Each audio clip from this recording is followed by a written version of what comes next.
Sepak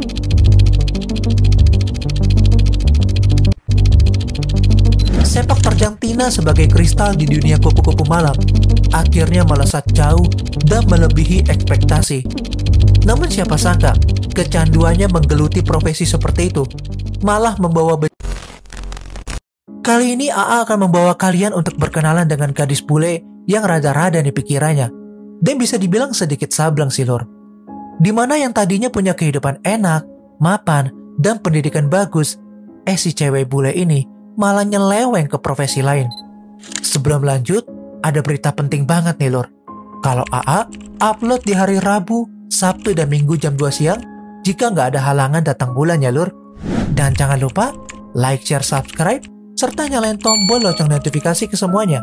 Biar kalau ada video baru, kalian bakal termotivasi klik video AA yang suka gibah ini. Gak pakai lama, langsung aja kita gaskan ke case-nya. Udah gak heran lagi ya lur kalau di luar negeri sering terjadi kasus-kasus aneh, rumit, dan cukup menegangkan juga ya kayak punya AA. Nah kali ini AA mau ngajak kalian untuk berkenalan dengan seorang mahasiswi cantik yang salah jalan bernama Tina Bigger. Dia lahir di South Dakota, Amerika Serikat pada tanggal 31 Desember 1971 yang merupakan putri seorang komandan penjaga pantai dan ibunya seorang perawat di rumah sakit. Keluarga Bigger sering banget dipindah-pindah, entah itu ke Florida, Alaska, dan terakhir di Michigan. Orang tuanya ngedidik si Tina ini di sekolah Katolik, bahkan sampai berpartisipasi di dalam kegiatan gereja dan acara komunitas. Teman-teman segerejanya juga menganggap Tina sebagai pribadi yang ramah dan pekerja keras, serta humble. Memasuki masa prakuliah, Tina akhirnya memantapkan dirinya untuk berkuliah di South Dakota State University. Namun karena ayahnya harus pindah tugas di Michigan, akhirnya Tina pun juga harus pindah kuliah ke Universitas Oakland di Rochester, Michigan dengan mengambil jurusan psikologi. Awal mula petakannya sebenarnya dimulai nih dari studi independennya tentang pekerjaan kupu-kupu malam, di mana Tina merupakan satu dari 8 siswa di kampusnya yang terpilih mengerjakan proyek yang lebih besar dan didanai oleh Pusat Pengendalian Pencegahan Penyakit Menular untuk mengedukasi para kupu-kupu malam bagaimana bahayanya penyakit menular yang mereka dapat dari profesinya. Setiap malam akhirnya Tina mewawancarai para kupu-kupu malam, baik di jalanan maupun di penjara. Bahkan gak jarang juga nih, demi mendalami studinya itu, Tina terjun ke lembah hitam menjadi kupu-kupu malam untuk merasakan bagaimana nikmat dan sensasinya setelah mendapatkan sentuhan penuh hasrat dari para lelaki hidung belang, terutama uang yang sangat berlimpah. Setelah mendapatkan informasi tentang dunia kupu-kupu malam, Tina masih belum puas. Dia mencoba membuat proyek lain di luar kampusnya. Sebenarnya Tina ingin mengetahui lebih dalam lagi nih tentang bisnis gelap tersebut. Maka dari itu, ia mengajukan proposal kepada pihak kampus untuk mendanai proyek lainnya. Namun ternyata, pihak kampus menolak ya karena berbagai macam alasan. Saat melakukan penelitian studinya, Tina tinggal di sebuah apartemen di Farmington bersama pacarnya yang bernama Todd yang tempat kuliahnya sama, namun jurusannya aja yang berbeda. Tina pun akhirnya berusaha mencari uang lebih untuk mendanai proyeknya itu dengan cara menjadi pramusaji dan menjajakan dirinya sebagai gadis panggilan. Dia juga memiliki 2 teman germo yang menawarkan Tina ke klien-kliennya yang ingin menyicipinya dengan sebutan nama lain yaitu Kristal. Sepak terjang Tina sebagai kristal di dunia kupu-kupu malam akhirnya melesat jauh dan melebihi ekspektasi. Namun siapa sangka, kecanduannya menggeluti profesi seperti itu malah membawa bencana bagi dirinya sendiri. Pada tanggal 23 Agustus 1995, pacar Tina bernama Todd melaporkan ke pihak berwenang bahwa si Tina ini menghilang. Todd mengatakan waktu itu Tina sedang tidur saat dia berangkat bekerja. Akan tetapi, anehnya pada saat dia pulang di malam itu, Tina nggak berada di apartemennya. Mobil Tina pun ikut menghilang dan nggak ada satupun temannya yang tahu. Todd menelpon restoran tempat Tina bekerja. Mereka mengatakan kalau Tina udah berhenti bekerja sekitar 4 bulan yang lalu. Halo, ini tempat si Tina bekerja ya? Tinanya ada nggak ya di sana? Iya benar, Tapi dia udah resign dari 4 bulan yang lalu, Pak. Todd terkejut, lalu melakukan pencarian di sekitar apartemen. Dia menemukan tas ransel yang belum pernah dilihat sebelumnya. Di dalamnya terdapat pakaian dalam, sebuah balon untuk berhubungan, stoking sepaha, pelumas, dan amplop yang dialamatkan ke Los Angeles. Dan di pojok kiri atas amplop tertulis dengan nama Crystal. Todd juga memberikan kesaksian bahwa sebelumnya Tina nggak pernah menghilang secara tiba-tiba. Hingga di tanggal 13 September 1995, Tina masih belum ditemukan dan orang tuanya memberikan imbalan sekitar 5.000 US dollar atau setara 70 juta rupiah bagi siapa aja yang nemuin putrinya itu. Pihak kepolisian juga udah menginterogasi Todd, namun gak ditemukan adanya bukti kalau Todd adalah pelakunya. Dia juga mengakui jika hubungannya dengan Tina sering putus nyambung. Polisi juga menemukan bukti catatan telepon bahwa Tina sering berkomunikasi dengan seorang pria berusia 42 tahun bernama Ken Transida. Ken segera dipanggil dan diinterogasi oleh pihak kepolisian, serta mengakui bahwa dia pertama kali bertemu secara kebetulan di sebuah restoran. Sedikit flashback tentang Ken Lillur. Kalau si Ken ini lahir di Detroit pada tahun 1953 dan dibesarkan di Southfield, Amerika Serikat. Ken juga merupakan mantan gelandangan dan narapidana yang sering melakukan pekerjaan kasar. Pihak penyelidik juga menemukan surat cinta dari Ken di antara barang-barang milik Tina. Tina juga jatuh cinta kepada Ken karena rayuan gombal dari seorang playboy cap buaya darat.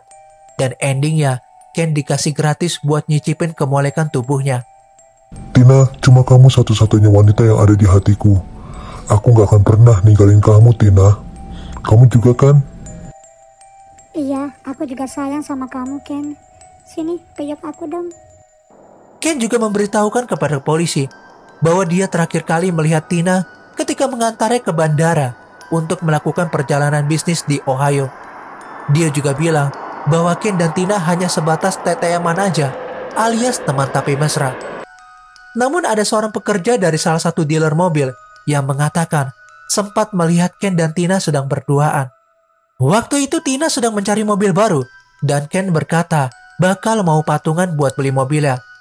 Namun endingnya, lagi-lagi si Ken ini cuma omong besar aja dan gak mau patungan. Biaya beli mobil baru harus ditanggung semua sama Tina, tapi kepemilikan nama mobilnya atas nama Ken. Polisi juga menemukan kejanggalan dari keterangan Ken soal Tina yang pergi ke Ohio. Di sana pihak kepolisian gak menemukan bukti yang menunjukkan Tina pergi keluar kota. Polisi juga segera menggeledah mobil Tina yang pemiliknya atas nama Ken.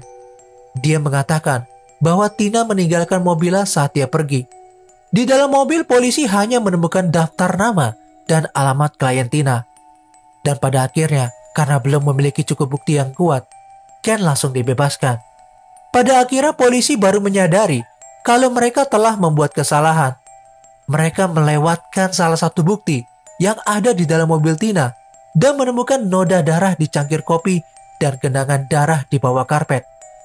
DNA mengungkapkan bahwa itu adalah darah Tina. Sebulan menghilangnya Tina, saudara Ken yang merasa iba dan kasihan dengan kasus ini langsung menyarankan polisi untuk menggeledah rumah milik tante mereka. Saudaranya melihat Ken menggotong sebuah kantung besar ke sana.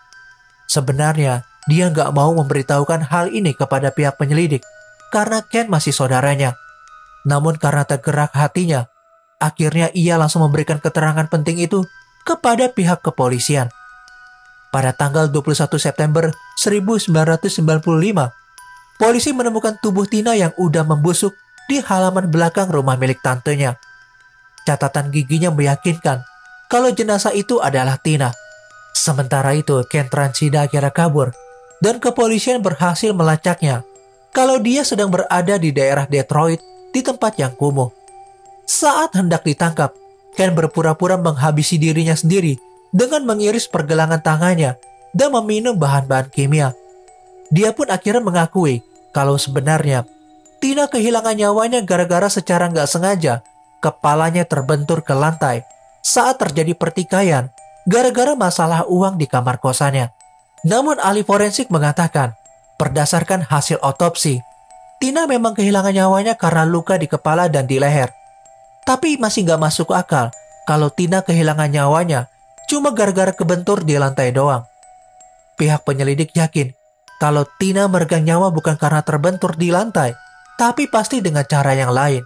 Dan setelah melalui proses interogasi yang panjang dan melelahkan, serta berdasarkan bukti X-ray tengkorak kepala Tina, barulah Ken mengakui kalau dia menghabisi Tina dengan cara menjerat lehernya dan memukul kepala bagian belakang Tina hingga meregang nyawa.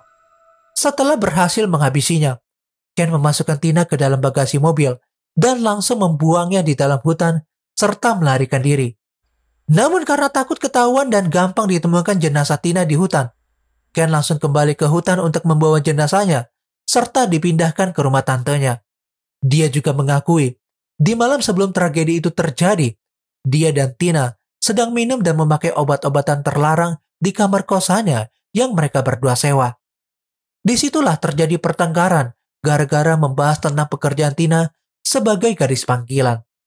Tina pun sebenarnya juga udah tahu kalau si Ken ini sebenarnya orangnya kere. Dia mau berhubungan dan memacari Ken karena dia tampan. Rudala si Ken ini juga besar dan sungguh nikmat. Mendengar hal itu, Ken merasa tersinggung dan marah dan akhirnya terpaksa menghabisi Tina.